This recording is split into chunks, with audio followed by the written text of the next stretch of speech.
All right, and we'll go straight to questions. Please raise your hand if you have a question for Coach. Kelly? I guess the inability to defend the three was the primary issue in the game on the defensive side. What were you seeing there? I thought, we just do a poor job of closing out collectively. Serta, he had a career high against Virginia, 34 before tonight. So we definitely know he's capable. And then Shrewsbury, we obviously know he's capable. And it's, at times, I would say this, to guard guys like Serta and guard guys like Shrewsbury, and I always say this, I only got a couple references, but when I was in the NBA, we would play the Milwaukee Bucks, and since Sam Cassell was a guy that posted, I had to chase, Ray Allen, and when we would play the Indiana Pacers, Mark Jackson liked to post, so I had to take Reggie Miller. Like, it takes a lot of energy, it takes a lot of effort. But you look at them guys, they play 40 minutes, they're in elite shape. Like, nobody won't talk about that. They'll talk about the points, but they're in elite shape. That's not easy. I bet they probably run 3.5 miles a game, trying to get shots, and that's what nobody talks about. Again, I look at the little things, and you got to pay the price every day, to be successful. You can't go over different things, and at times maybe not. I won't even say get an effort, but cut a corner trying to get there because those guys make you pay, and I think that's what you're seeing this evening. Can you talk about the decision to start Eric? Just wanted to see, what he had. I think that when you've been struggling as a team, you just want to see what it looks like, and he deserves a shot. We've given everyone else a shot, and he deserved a shot. I didn't think he was. I didn't think he was overwhelmed by the situation. I just think it's hard at times for a freshman point guard. And with 6 games ago, you've been thrust into a situation like he was thrust into. But I thought he handled himself to the best of his ability. I'm proud of him for that. Right here to the right, Coach. You knew what Serta was going to give him. You knew what Shrewsbury was going to give him. But how much did Logan Imes really hurt you with what he did today? Yeah, he did a good job. I think that's been the tell of our season as well. If you look down our box scores, we've always had guys, and he was slated to come off the bench, obviously, but we've always had guys that have come off the bench and had success against us. So, him being inserted into the lineup, just like with anybody you would want, he looked at it as an opportunity, and he took advantage of it all the way. He did a good job. He had the best plus minus in the game. So he was good for them this afternoon, excuse me. In the middle, right here. Coach, you've been a good three-point shooting team. Start off real slowly. I would imagine that that's something that you can't afford to do down the road. No, we can't. I thought we turned the ball up. We had 15 turnovers, along with not shooting the three well. We had like 8 or 9 turnovers. With probably 8 to go in the first half, and Notre Dame don't even turn you over. I thought guys were pressing. I think that a lot of times these kids they trying to do the right thing. They fight.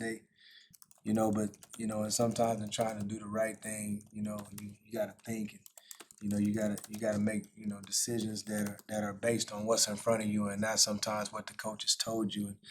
And a couple 3-pointers I wish we had back, but you can't get them. But we did. We had clean looks.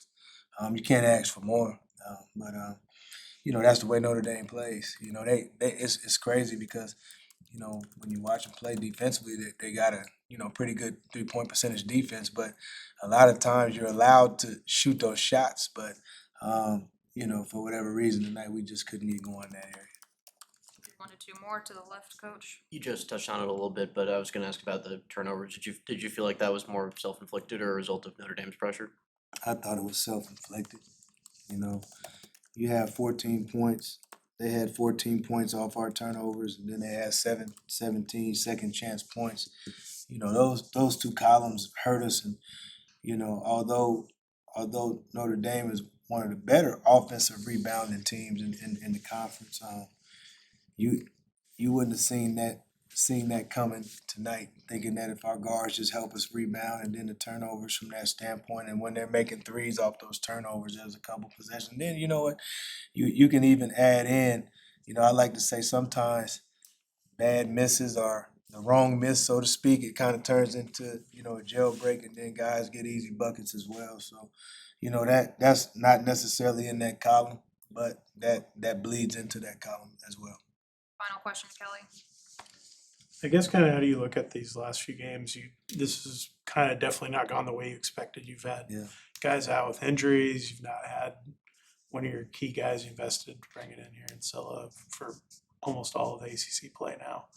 Just how do you approach these last few weeks and kind of try to, I guess, build some momentum for the future? Well, the biggest thing for me is you gotta, you know, and I just told the guys this, you gotta come every day. You know, it's not an individual thing, it's a we thing. I'm the head of it. You know, I've owned it, you know, I own it, and I understand where we're at, but I do understand that, you know, we have to continue to try and get better. I think the biggest thing each and every day what I try to do, you know, because obviously the outcome is not there, but it's building, it's trying to build these guys to where their confidence can come back. You know, because that's the biggest thing. I don't play anymore. So that's my biggest challenge right now is just getting them to get their confidence back. You know, because to me, you can see the strain on their faces at times. You know, miss a shot or like it's more to a game. You know, we can get lost in the little things, and you know, but that to me is the biggest thing. You know, as we move forward. You know, there's things that are obvious and it's right in front of us, and if we want them, like it's gonna be right now, it looks insurmountable.